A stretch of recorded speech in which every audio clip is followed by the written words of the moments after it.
নমস্কার, আমি সুচারু আপনাদেরকে স্বাগত জানাই আজকের প্রতিবেদনে।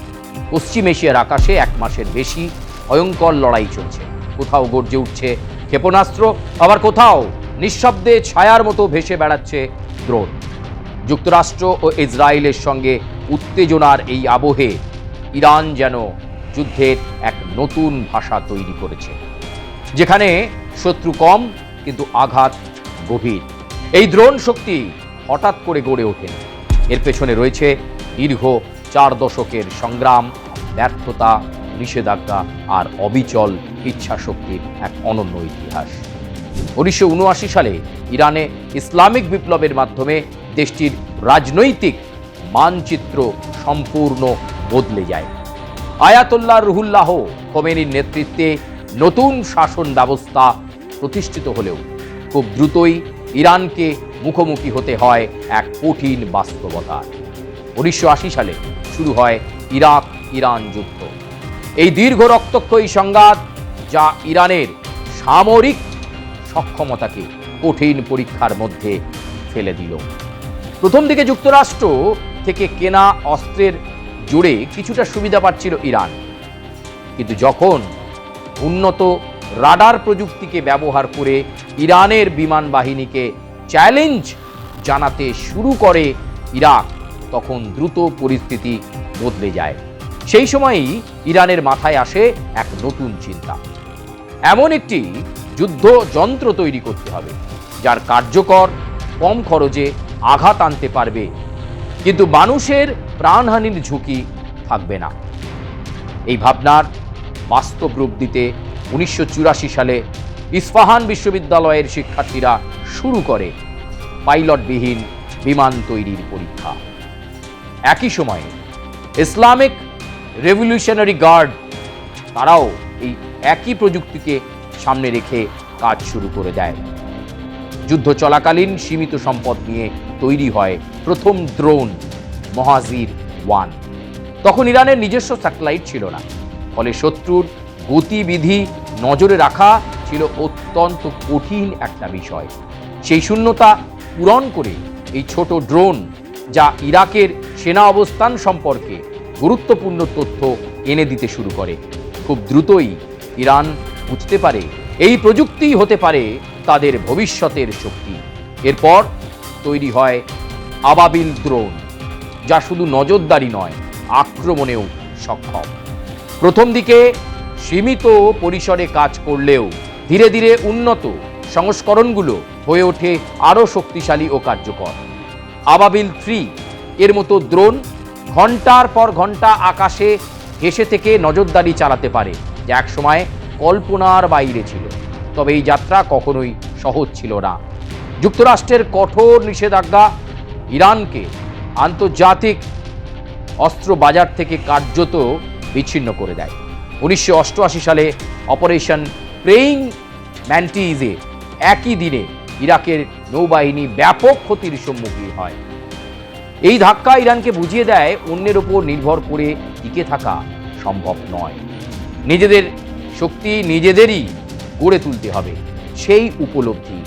সেই উপলব্ধি থেকেই ইরানকে আরও দৃঢ় করে তোলার প্রতিজ্ঞা। 1990-এর দশকে ইরান তাদের ড্রোন কর্মসূচিতে নতুন কৌশল গ্রহণ করল। শুধু সামরিক বাহিনী নয়, বরং বিশ্ববিদ্যালয়ের গবেষক, শিক্ষক ও শিক্ষার্থীদেরও এই কাজে যুক্ত করা হয়। ফলে প্রযুক্তিগত উন্নয়নে আসে গতি। নিষেধাজ্ঞার ফাঁকেই তুরস্ক, আরব আমিরাত কিংবা ইউরোপের কালো বাজার থেকে সংগ্রহ করা যন্ত্রাংশ দিয়ে তৈরি হতে থাকে নতুন নতুন ড্রোন। বিদেশি ইঞ্জিন এনে তা খুলে বিশ্লেষণ করে নিজস্ব প্রযুক্তি উন্নত করার এক অভিনব পথ বেছে নেয় ইরান। এভাবেই ধীরে ধীরে তারা তৈরি করে নিজেদের শক্তিশালী ড্রোনগুলি।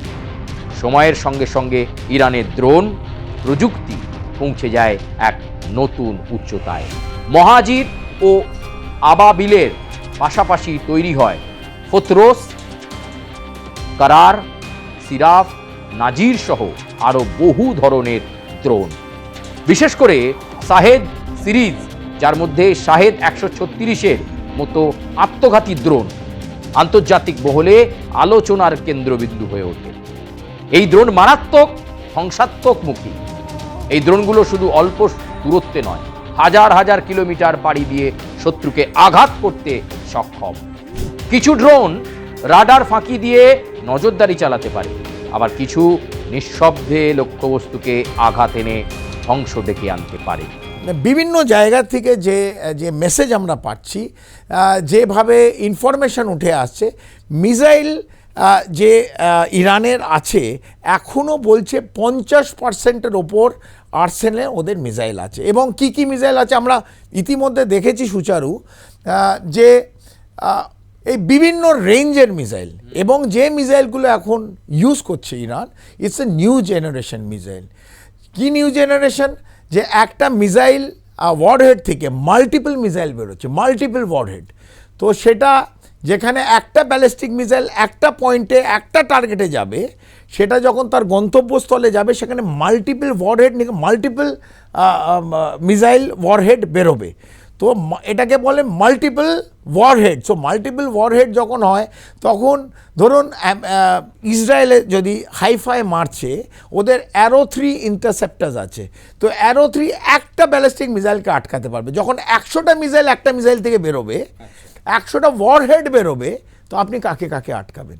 So it becomes extremely difficult. এই জন্যেই হাইফাতে দেখবে ইসরায়েলে গতকাল এবং আজকে ওদের একটা বড় ড্রোন ফ্যাক্টরি আছে। ইসরায়েলের একটা বড় ড্রোন ফ্যাক্টরি আছে। সেই ড্রোন ফ্যাক্টরিটা একদম নাস্তানুবুদ, ওটাকে একদম শেষ করেছে, ক্রেটার হয়ে গেছে ওখানে। যদি আমি ছবি দেখাতে পারতাম ভালো হবে, নিশ্চিতভাবে আপনারা এটা খুঁজে বার করবেন। এই ড্রোন ফ্যাক্টরিটা হাইফাই আছে। হাইফাই আমরা যখন কথা বলছি এখনও তার ধোঁয়া এবং আগুন বুঝাতে পারিনি, এবং কমপ্লিট ড্রোন ফ্যাক্টরিটা জ্বালিয়ে ছারখার করে দিয়েছে। 40 বছরের চেষ্টায় ইরান আসলে কত ধরনের ড্রোন বানিয়েছে তার সঠিক তথ্য কোথাও পাওয়া যায় না।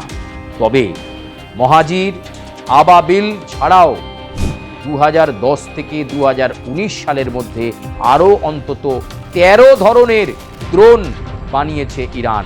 এর মধ্যে ফতরোস, আমায়েস, কামান, মেরাজ, শারির, নাজির, রাদ, সিরাফ, মাহি, ইয়োসির নামের ড্রোন আছে ইরানের ভান্ডারের মধ্যে। এসব ড্রোনের প্রতিটার আবার আলাদা আলাদা মডেল আছে। যেমন শাহেদ ড্রোনের কথা বলা যেতে পারে এখানে। এই 8টি মডেলের নাম আন্তর্জাতিক গণমাধ্যমেই পাওয়া যায়। যেমন শাহেদ 101, শাহেদ 107, শাহেদ 121, শাহেদ 129, শাহেদ 171, শাহেদ 238। এই প্রতিটি ড্রোন ইরানের সামরিক ক্ষমতাকে বাড়িয়েছে। প্রয়োজনে বিভিন্ন সময়ে ব্যবহার করে বিভিন্ন ড্রোন বেকায়দায় ফেলে দিয়েছে শত্রুপক্ষকে। আজকের ইরান তাই শুধু একটি দেশ নয়, এটি প্রতীক বলা যেতে পারে। প্রতিকূলতার মধ্যেও কিভাবে প্রযুক্তিকে আঁকড়ে ধরে একটু একটু করে এগিয়ে গেছে ইরান, এটা তার বাস্তব উদাহরণ। 4 দশকের প্রচেষ্টা, অসংখ্য সীমাবদ্ধতার মধ্যে তারা যে ড্রোন শক্তি গড়ে তুলেছে তা এখন বিশ্ব রাজনীতির এক গুরুত্বপূর্ণ অধ্যায়। তাই বলা যায়, প্রতিবন্ধকতা যতই আসুক, ইরান থেমে থাকবে না। ইরান যে থেমে থাকবে না, ইরান তার চরিত্রে বুঝিয়েছে। ইরান যে মেরুদণ্ড বিক্রি করবে না, ইরান তার প্রত্যেকটা আঘাতে বুঝিয়েছে। ইরান যে থেমে থাকবে না এবং তার মিসাইল আর এই ড্রোন ভান্ডার যে শেষ হবে না, ইরান তার আক্রমণের ধাঁচেই পরিষ্কার করে দিয়েছে। প্রিয় দর্শক, এই প্রতিবেদন কেমন লাগলো আপনারা অবশ্যই জানাবেন, কমেন্ট করবেন, লাইক করবেন, সাবস্ক্রাইব করবেন, বেল আইকনে প্রেস করবেন এবং ইরান সংক্রান্ত আরও খবরের আপডেট পেতে অবশ্যই আমাদের প্ল্যাটফর্মে চোখ রাখবেন। ধন্যবাদ।